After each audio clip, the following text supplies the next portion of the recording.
First, we have another one of our favorite guests, Scott Shepard, and he works with the Center for Public Policy Research.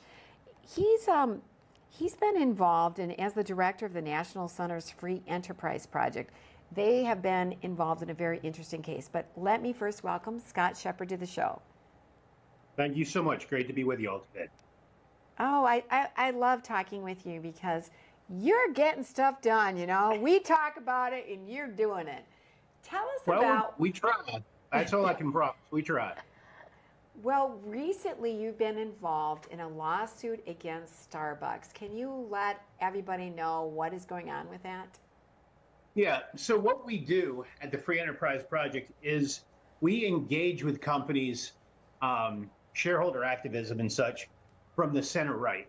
For 40 years, the left has done that from the left, pushing corporations to the left, and that's really a lot of, it explains in large part why corporations have moved so far left. We've been, for years, we were just about the only people doing it on the right.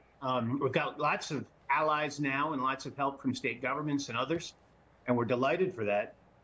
But as shareholder activists, we own shares in many companies, including Starbucks. And so we filed what was in effect a shareholder derivative lawsuit against the directors and executives of Starbucks, pointing out that discrimination on the basis of race, sex, and orientation against anybody, not just the diverse, is entirely illegal, and that Starbucks was proudly discriminating in all sorts of ways on the bases of race and ethnicity. And so in allowing that to happen, the executives and directors of Starbucks had violated their fiduciary duty, had allowed a violation of law, had not sufficiently looked into the matter. In fact, they said when we came to them and asked them to stop doing it, what they did was added to their website. They didn't change any programs, but they added to their website a notation that Covington and Burling, a Washington, D.C. law firm, had 3 times blessed all of these programs. Well, that program at Covington and Burling is run by Eric Holder, President Obama's former attorney general, hardly a unbiased, neutral, objective source for deciding these sort of things. And they didn't check with anybody else. They didn't get the other side's take. They didn't get a neutral take. And so that was the suit that we brought against the directors and executives. Unfortunately, we got ourselves in front of a judge in Washington federal court, an Obama appointee who was very eager to see that those programs not be challenged. And so he dismissed the case on summary judgment, deciding that we didn't have standing to sue, among other things. I think we're going to appeal that. We haven't made the final decision. We're waiting for the final order and opinion, and then we'll make that decision. Well, I'm so glad to hear that it looks like it may go to appeals, because we really appreciate people standing up and standing firm and you know, being on offense and not just defense on the other side of what's going on with woke agendas in our country and around the world. Yeah, we certainly think that that's vital, that we got so far behind in large part because the left was so much more nimble and wise tactically. You know, I'm not saying that anything they actually believe or do is wise, but they had the tactics down, and so they stole years and years worth of marches on it. So it's definitely time for all of us on the right to fight back and fight back hard. I sure would love to see some legislation against reverse racism, because that's real racism, right? I'd like to see Mr. Holder go to court for that. That would be kind of nice. Well, I mean, all of that, it's especially clear after the UNC Harvard case that was decided by the Supreme Court at the end of June. All of that's already illegal. There's no secret Section 6 to the 14th Amendment to the Constitution written in invisible ink that says none of this applies if you just name the people you want to discriminate for diverse. That's not a thing.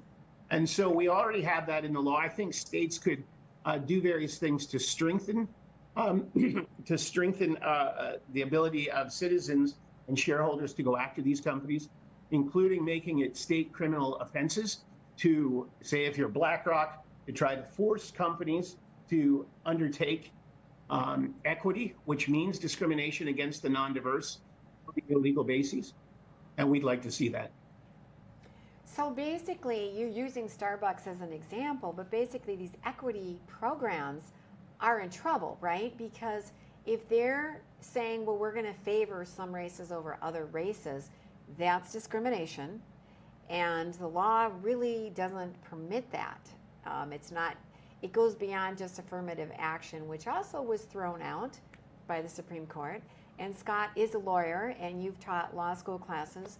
So you do know the law, but you are dependent on a judge, right? And how the judge Right. looks at things.